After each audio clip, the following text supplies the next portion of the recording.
केळापूर तालुका इथं अवकाळी पावसामुळे शेतकऱ्यांचे मोठे नुकसान। केळापूर तालुक्यात अवकाळी पावसानं जोरदार हजेरी लावल्यामुळे शेतकऱ्यांचं मोठ्या प्रमाणात नुकसान झालंय। आज मंगळवारपासून सुरू असलेल्या अवकाळी पावसासह वादळी वाऱ्यामुळे उभ्या पिकांचे नुकसान झाले असून शेतकरी आर्थिक संकटात सापडले। तालुक्यात कापूस, हरभरा, गहू आणि पिकांवर या पावसाचा सर्वाधिक फटका बसला। अनेक ठिकाणी कापसाच्या झाडांची पडझड झाली असून काढणीस आलेला हरभरा आणि गहू पावसामुळे भिजून खराब झाला।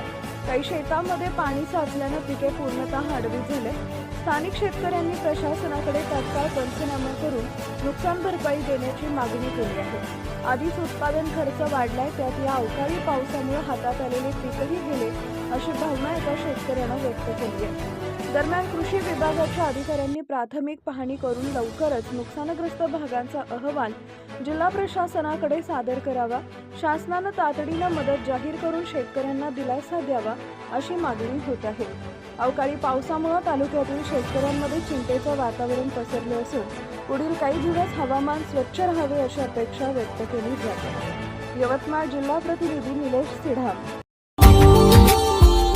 Subscribe now and press the bell icon. Never miss an update.